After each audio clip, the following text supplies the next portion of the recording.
Thank you.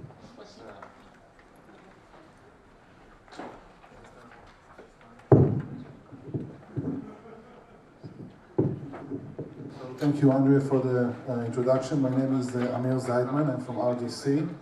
RDC stands for Rafael Development Corporation. Rafael is advanced defense technology company. I'm going to give you a brief overview of what RDC is, then we're going to talk a little bit about Rafael and what we're doing in Rafael, and then talk a little bit about some of the projects and inventions that we've done through the RDC vehicle. So just very briefly, RDC was founded by Rafael in 1993 in a partnership with another company, which is an investment company, because the feeling was that Rafael, being mainly engaged in developing defense systems, does not have the expertise of generating new ventures in civilian applications. So a joint venture was joined between a leading investment company and Rafael to form RDC. Our focus is mainly technological, so we're looking for technology-based ventures, early stage investments, or homegrown, meaning we're taking entrepreneurship from within the mother company, from within Rafael, and growing them to become a product and company. And our focus is on medical, communication, and industrial applications. We're not dealing with the companies, with Rafael's core businesses such as military, defense, etc. So, a few words about Rafael Advanced Defense System. It was formed by the Israeli Defense Ministry as early as the independence of Israel in 1948.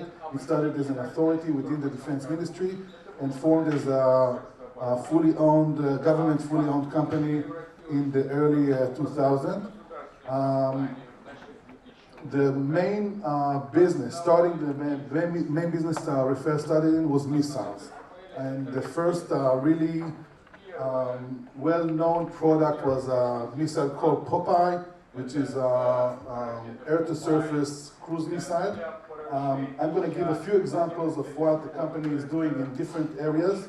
So, for example, in the aerospace area, there are, as I said, the surface-to-air, air-to-surface missiles, air-to-air missiles, different homing mechanisms, either radar, heat, or electro-optical. There's also intelligence systems such as the lightning pod, which turns any fighter jet into a reconnaissance vehicle, and it goes as far as propulsion systems for satellites. At sea, again, different areas such as torpedoes, torpedo decoys for defending ships, and all the way to a full platform, which is an unmanned ship, as you can see on the top right side of the screen. This is like a drone, an airplane without a pilot. This is a ship without a captain that is doing patrol and defending the borders. So those are some of these examples. And for the ground forces, I'm going to mention the one on the left, which is the trophy. That's a very new product of Rafael, which is a defense mechanism for armed vehicles. So if a missile is fired upon a tank or another armed vehicle, this detects the threat and fire and ammunition against the missile that is coming for the tank, and explodes this a few tens of meters away from the tank. It works beautifully, and it's a very successful, and there's a lot of world interest in this this technology. The other one that I want to mention is called the Iron Dome. It became very famous last year when there was a lot of missiles attacked from Gaza Strip towards Israel, and what made a lot of citizens in Israel sleep at night was this system that was the first trial of the system. It's again an anti-missile defense system for short range, and I'm going to ask Alana to play a short video promoting the system.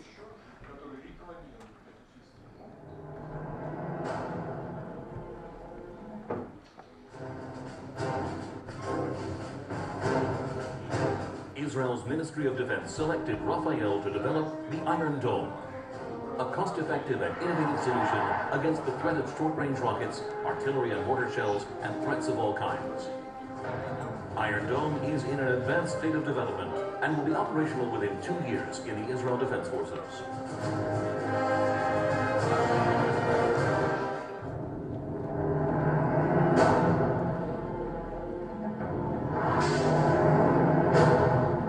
The Iron Dome system marks a technological breakthrough in CRAM interception. The system is composed of a detection and tracking radar, battle management and control unit, and a missile firing unit. The radar detects and identifies the rocket launch and monitors its trajectory. Target data is transmitted to the battle management and weapon unit for processing, and the threat's trajectory is quickly analyzed and the impact point estimated. If the site of the rocket's fall is defined as a protected area, a command is given to launch an interceptor against the threat. The interceptor receives trajectory updates from the BMC via uplink communication. When the interceptor approaches the target, it uses its radar seeker located in the interceptor head to acquire the target and guide the interceptor to within passing distance in order to detonate the target's warhead. After detecting a high-speed threat, the system launches the interceptor within seconds at precisely the right time to enable target interception while ensuring that all target debris fall outside the protected area.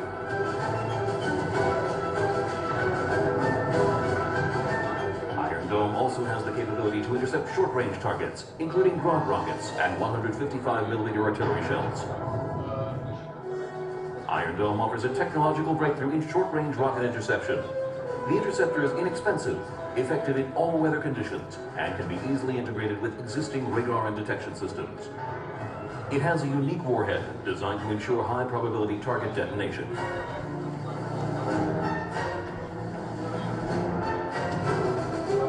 Iron Dome offers highly successful target interception at short range, yet at low cost. The innovative interceptor has a unique warhead, all-weather inception capability, and can handle concentrated salvos effectively. Iron Dome predicts the target's estimated impact point and determines whether an interception is required. It provides a high cost-benefit ratio.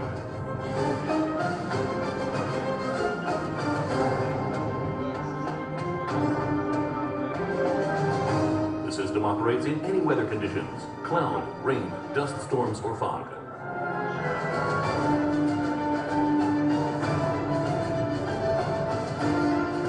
Iron Dome can handle multiple threats and concentrated salvos simultaneously and efficiently. A single launcher is capable of protecting a medium-sized city, such as Greater Haifa.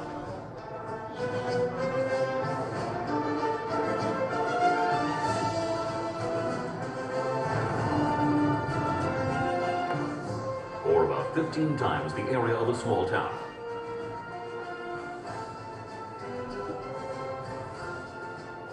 Iron Dome, shielding the skies from a threat of rocket attack.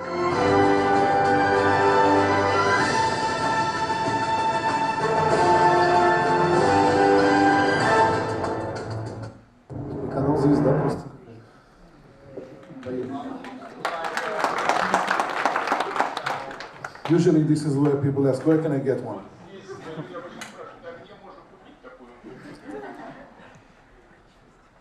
Okay, so I'm going to go forward.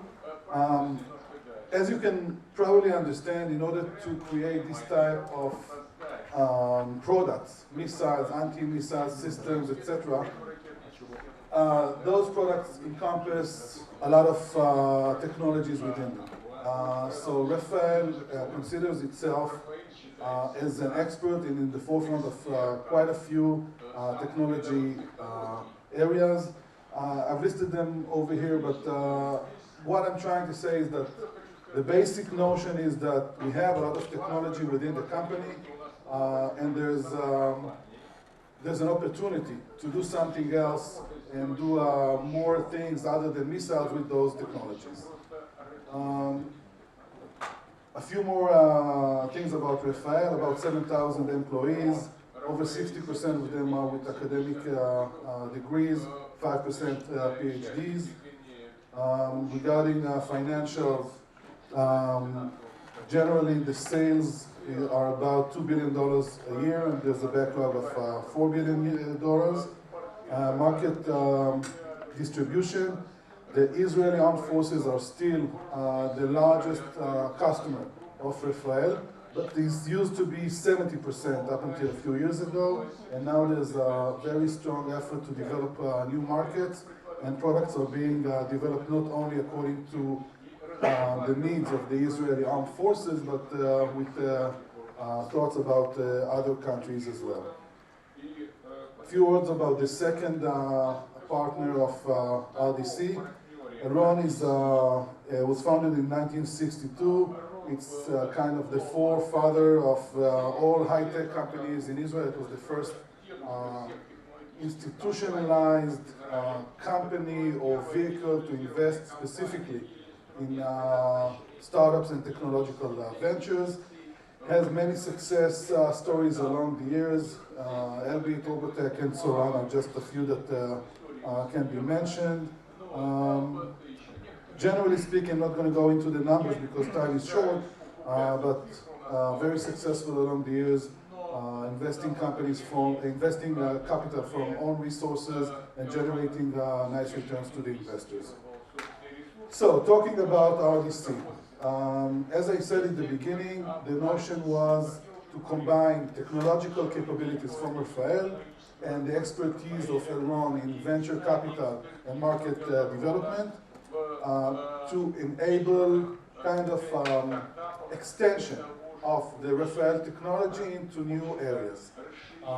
And what we offer is a series of value-added points for new ventures that rely on Rafael's capabilities in development, in design, and in production and engineering on one side, and on Iran's capabilities in market and capital capabilities on the other hand. So this is a very appealing proposition for new startups and ventures.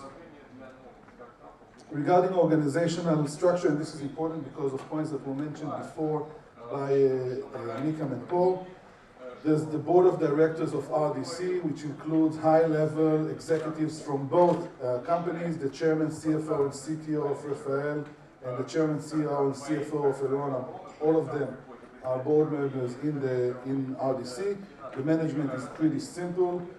As mentioned before, a lean, experienced management team, and this is the way we generate new ventures and invest in new companies.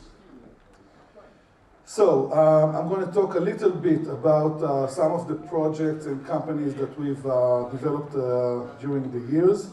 The first one is called Given Imaging. I don't know if many of you, some of you heard about it. It's a video capsule endoscopy for gastrointestinal and esophageal diagnosis. Generally speaking, it's this. It's a capsule that you swallow, take it in. It takes picture of the inside of your stomach. It transmitted it outside to the receiver, and the doctor can look and see exactly what's happening in your colon and intestines. I have a few over here that you can pass around. Thank you.